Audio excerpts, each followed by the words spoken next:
आज हम बात करेंगे रज़िया सुल्तान की, दिल्ली सल्तनत की वो पहली और हाँ, आखिरी महिला शासक। ये कहानी है एक ऐसी शहजादी की जिसने कहा, मुझे सुल्ताना नहीं सुल्तान कहो, और फिर अपने दौर के हर नियम, हर दीवार को तोड़ दिया। तो सवाल ये उठता है कि 13वीं सदी में सोचिए, एक ऐसा जमाना जब औरतों को महलों से बाहर निकलने की भी इजाजत नहीं थी। उस दौर में एक महिला ने इतने बड़े साम्राज्य पर राज कैसे किया? आखिर कैसे? चलिए इसी सवाल का जवाब ढूंढते हैं। तो ये कहानी शुरू होती है 13वीं सदी की दिल्ली सल्तनत से। यहाँ राज कर रहे थे एक बहुत ही दूर की सोचने वाले शासक, सुल्तान इल्तुतमिश। और उन्होंने एक ऐसा फैसला लिया जिसने सच में इतिहास का रुख ही मोड़ दिया। अब देखिए, सुल्तान इल्तुतमिश के बेटे तो कई थे, पर उनमें से कोई भी सल्तनत की इतनी बड़ी जिम्मेदारी उठाने के लायक नहीं था। वो तो बस राजकुमार होने के मजे लूटने में लगे थे। लेकिन सुल्तान की पारखी नज़र ने अपनी बेटी रज़िया में वो चिंगारी, वो काबिलियत देखी जो उन्हें अपने बेटों में कहीं नजर नहीं आई। और इल्तुतमिश ने कोई भेदभाव नहीं किया। उन्होंने तय कर लिया था, तो एक तरफ जहां उनके बेटे महफिलों और ऐशो आराम में डूबे थे, वहीं दूसरी तरफ रज़िया को वैसी ही सख्त ट्रेनिंग दी जा रही थी जो किसी होने वाले सुल्तान को मिलती है। तलवारबाजी, घुड़सवारी, राजकाज, सब कुछ। वो तो अपने पिता के साथ जंग के मैदान में भी जाया करती थी। सुल्तान इल्तुतमिश का अपनी बेटी पर जो भरोसा था ना, वो उनके इन शब्दों से साफ झलकता है। हुआ ये कि जब सुल्तान ग्वालियर के लंबे अभियान पर गए तो पीछे दिल्ली का राजकाज किसके हाथ में सौंपा? अपनी बेटी रज़िया के। और रज़िया ने इतनी जबरदस्त कुशलता से सब कुछ संभाला कि जब सुल्तान लौटे तो उन्होंने फौरन ऐलान कर दिया, मेरी वारिस रज़िया होगी।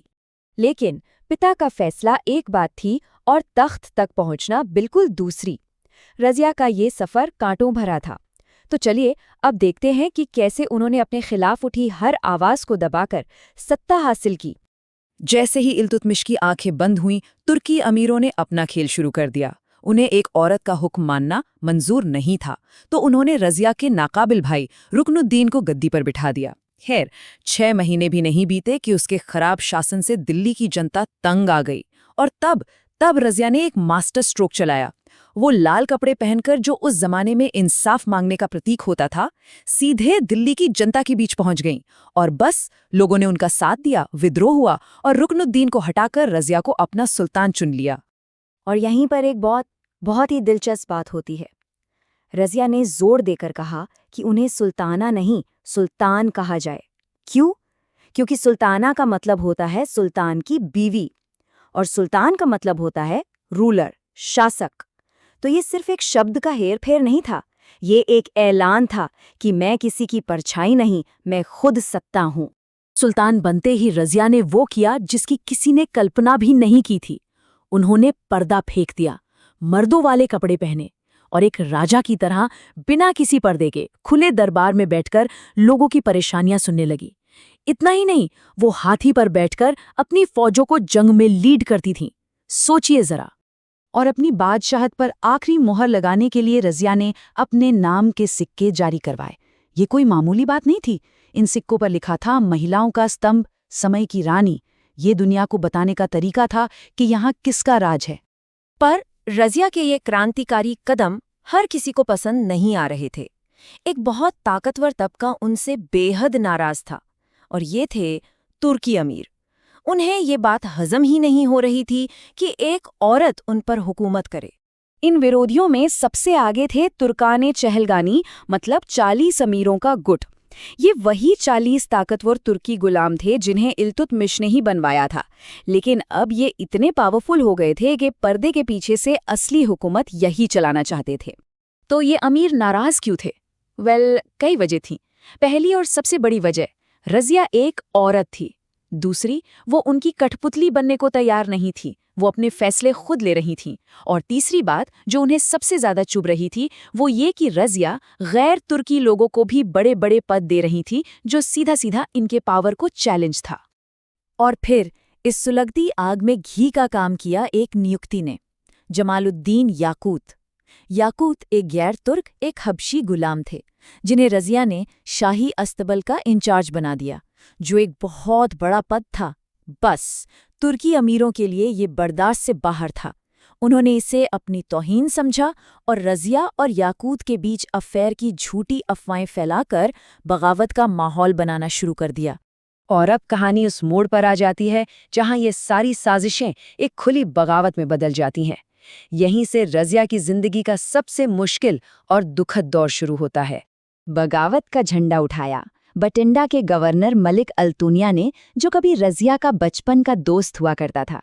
जंग हुई जिसमें याकूत मारे गए और रज़िया को कैदी बना लिया गया, पर रज़िया एक फाइटर थीं, उन्होंने हार नहीं मानी।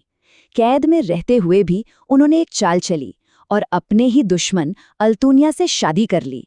प्लान ये था कि दोनों मिलकर दिल्ली पर दोबारा हमला करेंगे, लेकिन किस्मत को कुछ और ही मंजूर था। दिल्ली के तख्त पर बैठे रज़िया के भाई ने उनकी मिली-जुली फौज को हरा दिया। और बस इसी हार के साथ रज़िया का शासन खत्म हो गया। कितना लंबा चला? सिर्फ 3 साल, 6 महीने और 6 दिन। एक ऐसा शासन जो एक तूफान की तरह आया, जिसने सब कुछ हिला के रख दिया, लेकिन जो बहुत जल्दी खत्म हो गया। रज़िया का राज भले ही खत्म हो गया, लेकिन उनकी कहानी, उनकी विरासत आज भी जिंदा है। तो चलिए आखिर में देखते हैं कि इतिहास ने रज़िया सुल्तान को किस तरह याद रखा है। दिल्ली की पुरानी तंग गलियों के बीच ये एक बहुत ही मामूली सा मकबरा है, और यही है उस महान सुल्तान की आखिरी आरामगाह। अक्टूबर 1240 में अपनी हार के बाद भागते हुए कैथल के पास कुछ डाकुओं ने रज़िया और अल्तूनिया दोनों की हत्या कर दी। उसी जमाने के एक बड़े इतिहासकार थे मिनहाज उस सिराज। उन्होंने रज़िया के बारे में क्या लिखा, सुनिए। उन्होंने लिखा, उसमें एक बादशाह के सारे गुण थे, सिवाय एक के कि वो एक औरत थी। सोचिए, सिर्फ एक लाइन, और ये उस पूरे दौर की सोच को सामने रख देती है। लेकिन उस दौर की सोच जो भी रही हो, आज इतिहास रज़िया को अलग नज़र से देखता है। उनका शासन भले ही छोटा था, पर उन्हें एक इंसाफ पसंद हुक्मरान, एक निडर योद्धा और सबसे बढ़कर एक ऐसी औरत के तौर पर याद किया जाता है जो अपने वक्त से कहीं बहुत आगे थी। तो आखिर में एक सवाल छोड़ जाते हैं, रज़िया की कहानी आज सैकड़ों साल बाद भी हमारे लिए क्या मायने रखती है? शायद ये हमें याद दिलाती है कि काबिलियत औरत या मर्द देखकर नहीं आती, और ताकतवर सत्ता और गहरी जड़ों वाली सोच के खिलाफ जंग हर जमाने में लड़ी जाती है, कल भी और आज भी।